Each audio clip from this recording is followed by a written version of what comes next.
Everybody, welcome back to another episode of FSi DFS Fantasy Baseball Picks. I'm your host, Mega31. Happy Memorial Day. Hope you've had a great weekend, a chance to go out, enjoy time with friends, family, the weather, and celebrate all the sacrifices that all those made to make our nation free. And thank you for all of you who have family or if yourself have served in the military. Appreciate that too. So a nice 6-game slate early on today, starting at 105. Then there's a 4-game late slate. So I'm going to pretty much cover like the early 6-game slate, and then I'll just touch on the night slate because there's really not too much to it. FanDuel doesn't even have it up yet. So, okay, so the first game is the only one with mild weather concerns. Cleveland Guardians and Baltimore Orioles. Maybe about a 30% chance of rain. Should be okay. Wind blowing in a little bit in Baltimore. You got Logan Allen and Tyler Wells. I think both pitchers are okay here. Just keep an eye on the weather. Baltimore has had a pretty decent lineup, and they'll probably go righty heavy against Logan Allen. I don't think he'll get blown up, but I think there's some definitely some decent right-handed one-offs that you can take from Baltimore here against him. And Tyler Wells at 9K. I mean, Cleveland really hasn't been putting up a lot of like power. They don't strike out a lot, but they don't really score a lot of runs either, and they're much better versus lefties than righties, especially if they keep like Bell and Naylor in the lineup, who are actually the other way around. Bell and Naylor are probably the ones that they're putting in there to play against a righty. But anyways, I think both pitchers are okay, but I think there's better options on the slate. But, small slate, only 12 choices. I think they're both in play here. Bat-wise, Baltimore, I think I like a lot more than Cleveland. Cleveland I put in the GPP area, but they're only for 3.71 total. Baltimore's got a pretty solid bullpen behind Wells, so probably like one of my least favorite teams here. In Baltimore, I'll have some of the righties here, potentially in a GPP stack. Texas and Detroit, you have Eovaldi and Boyd. Eovaldi is probably default, probably going to be the top pitcher on slate here against a very weak Detroit team, even though they throw a ton of lefties against him. Doesn't matter. Really like him here. Should score upward over 20 DK points. Expensive, but definitely ways to get him in on both sides. And Boyd on the other side here against Texas. This is just like an extreme GPP play. I have him on the fade list. Could he give you 11 to 13 DK points potentially here? I don't think he gets more than that.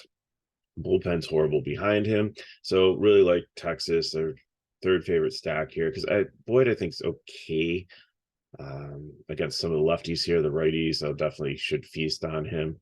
And then Detroit would just be the ultimate leverage stack on him, for $1 throwing out there. Because if everybody's on Eovaldi's small slate, if Detroit for some reason goes off, he gets a blister or just has an off day. We've seen that with studs recently. And then 81 degrees, it should be good hitting weather there in Detroit. So, anything can happen in baseball. So if you want a $1 GPP on Detroit to get some leverage, then go for it. Kansas City and St. Louis. The Battle of Missouri here, I believe. Kansas City's going with opener situation and then a long reliever. Both of them are not good, so do not play them. Even if you're multi-entering here, I still would probably avoid them. They're probably going to get rocked, but St. Louis has been quiet sometimes, so maybe that's the YOLO play of the day is playing Stramount or Mayers or play both of them and then load up on all the bats and the slate. That would be the ultimate YOLO play here. I mean, you get every bat you wanted in the world probably and still have money left over. St. Louis Wainwright on their side, he's really struggled. He's a good pitcher, but not for DFS reasons. He doesn't go deep into games. He doesn't get strikeouts. And he's been giving up runs and stuff. And Kansas City has actually been kind of putting together. I wouldn't necessarily say like they're hot because, they were up against another bad team over the weekend, in Washington, but they have put up some runs. And it's going to be 83 in St. Louis. So that's decent hitting weather also. So I definitely like Kansas City as like one of my favorite cheap stacks here. They're just so cheap. Like Prado leading off at 3-2. You have Pascatino at 4-2. It's not bad. Prez and Witt are in the 5K range, but they're not like some other like team studs where they're 5-5, 6K, something like that. And then you've got a bunch of other like 2 and 3K guys behind them. So you definitely make a Kansas City stack work. And St. Louis, I like them also. Probably mostly the lefties here, but I'm okay playing Goldsmith and Arenado. But I'm probably going to look at Bar, Gorman, and Donovan. Edmonds a switch hitter too, so he's definitely in play. But I think any of them versus this situation is going to be perfectly fine. And the Kansas City bullpen's not great either. Tampa Bay and Chicago, you got Taj Bradley and Stroman. Bradley came out really good, struggled his last couple starts. Stroman's been pretty consistent this year, but against one of the best offenses. But the wind's blowing in at like 10 miles per hour here in Chicago, which usually negates hitting pretty well. We said that a couple times last week, and it didn't always work out, but there were a couple times where it was a huge factor, and balls that should have gone out of the yard or been hit were just loud outs, and not much offense were in those games. So I think both pitchers are in play here. Probably would favor Stroman just because you're saving $1,300 on him here. I think they're pretty much evenly matched, but I think Tampa Bay would be a great sneaky stack here, even with the wind and everything. They're just such an explosive offense. If they roll out their A lineup here, it's a Monday. It's like they travel, so maybe they have some guys resting. But if it's the full regular lineup out there, then definitely going to have a stack of them just to see. And the Cubs have hit at times too, so I think they're in play, but I think they'd be more like a leverage because I think Bradley's going to get some ownership here, just based on the lack of options. Colorado and Arizona, they go from Coors Field to Coors Light, which is Arizona. It's usually hot there. Air's not as thin, but the ball does carry a little bit better in that ballpark. Colorado finally came alive a little bit yesterday against like the Mets, which is surprising because they have decent pitching and usually a decent bullpen. But it just now they're on the road here. Ryan Nelson has a young pitcher, a lot of talent here, has given up some hits, but I think he's solidly in play here. Kyle Kaufman has had 2 starts. I think he's got like an 8 ERA, so I'm definitely not on him here. Colorado would be a cheap stack potentially here if you think Nelson's going to struggle. I would probably not like do a full stack. I'd probably take like Jones has been playing decent. McMahon had a home run yesterday. Profar. Bryant's usually good on both sides of the plate. Diaz, Blackman, he had a home run yesterday, I believe, but like it's just they're few and far between. So I think among those players, if you want to sprinkle them in, that's fine. But GPP only. Arizona, I think, is the top stack on the slate here against Kaufman. Pat Smith leading off, lefty. Marte, Corbin Carroll is just going to be an all-star, I think, for many years to come. Great young talent. Walker, even righty and righty, I think I'm fine because the Colorado bullpen is horrible behind him.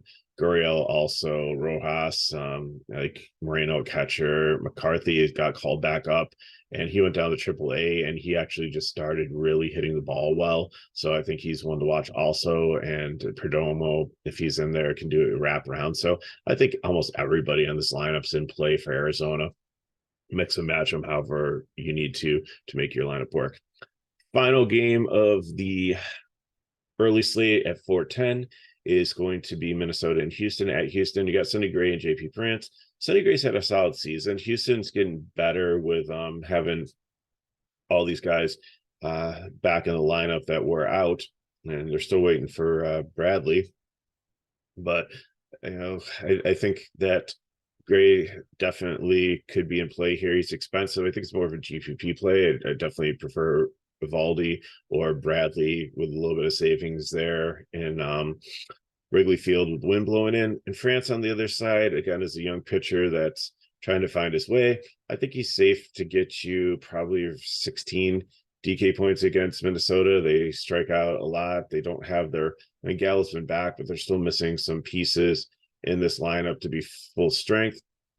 So bat-wise, Houston, I think it's definitely a great leverage stack here against Gray. I think he'll have some ownership just because he has had success this season, and people with see the 10K price tag and think like, oh, this guy must be good. And then Minnesota, I think, makes a great cheap stack. Also, if you're not playing France as your SP2 here, then the lefties definitely. There's some cheap ones to fill into your lineup to make things. Oh, look, Max Kepler's back, so that makes the lineup a little bit better here. So they're still waiting for like Polanco, and I think there's a couple other guys out. So, Minnesota bats, definitely, I just focus on the lefties there. So, in a 6-game slate, you're probably going to, if you're playing a 20 entry max, you're going to have exposure to almost every single team anyways. So let's look at the builds here as I have them up on the screen already. Evaldi is going to be my top pitcher in cash on both sites here. Then I'm going at Arizona and St. Louis on DraftKings. So give me Gorman, give me Nootbaar. And then, you could decide if you want to take Marte or at second base, or Edmonds, DeJong at shortstop, or the Arizona guy, and then whoever your favorite final outfielder is there to fill things out. For SP2, I mean, if you want to keep it with the cheap guys in both lineups, like I said, a lot of the Arizona guys work. If you want to put 5 Arizona guys there and do some of the cheaper guys and wrap around the lineup, then you can probably get Gray in there or Bradley. If not, you're probably looking down at France or Nelson for your SP2. For FanDuel, Evaldi, and then I am taking Kansas City and St. Louis. They just stacked really well together on this site, and I got a lot of really good bats in there. And Evaldi is my pitcher, and I was pretty happy with that. GPP, Stroman or Bradley, I really want to get exposure to that win game blowing in at Wrigley Field. And then Kansas City and Texas is where I'm going. Pretty much the right-handed bats for Texas. So Semien and Young. Heim or Perez is your choice of catcher. If one of them sits out, it makes it a little bit easier. But then Pasquantino and Prado should be hitting up to the top of the order, and lefty on righty. Really works out there. So shortstop, I might take a one-off there. Or if you can get to Witt, it might be hard depending on who your SP2 is for DraftKings. But if not, you can just take a punt there and then fill in the outfield. If you can get up to Garcia from Texas, that's great. But there's a lot of really cheap outfielders for like Melendez and Bradley Jr., Walters that you can use to fill in from Kansas City also. For FanDuel, France, Heim, Gorman, Young, I'm going with Texas and St. Louis here for this one. And I really like how they paired together with France as the pitcher. You can go down to Nelson too if you need to get even more bats in if you want.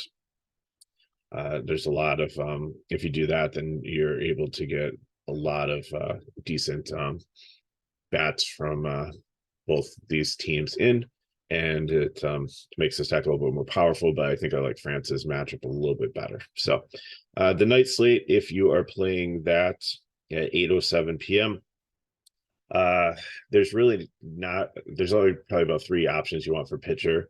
There's Miller from Seattle, who's a young guy, is having a great season. There's Kopech, and I think German from New York against Seattle. So Kopech, I think, is the one that you definitely want to play. And then Miller, if you have the salary for it. If not, German, if you want to get more bats in. Braves take on the A's and a young pitcher and a horrible bullpen.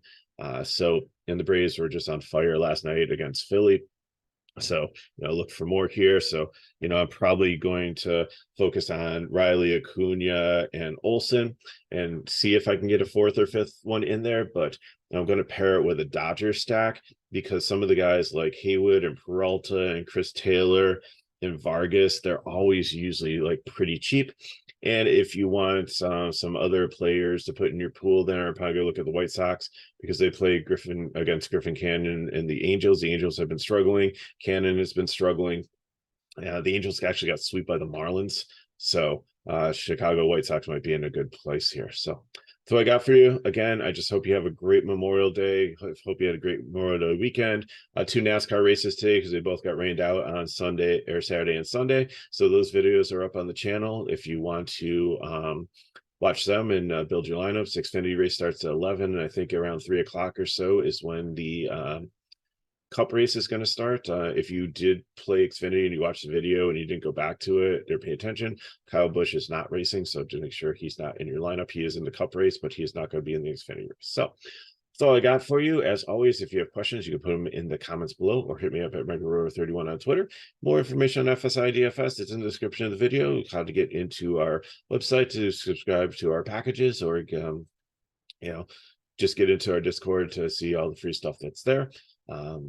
You can get in and not have to sign up for any of the rooms, but they're always there if you want them. And then finally, if these videos help you, as always, please like the video, subscribe to our channel so you know when these videos are coming out, and share with your friends, as you've been doing a great job, because we've grown by almost 100 viewers in just the last month alone. So thank you so much for spreading the word, for liking the videos, for continuing to watch, and to help us get this free content information out to everybody. So really enjoy doing it, and just seeing the reciprocation of everybody watching it and the positive comments and everything, and even some of the good feedback that you've given us and how to make it better and to improve. Really appreciate everything there. So once again, have a great Memorial Day. Good luck in your contests. I'll see you next time.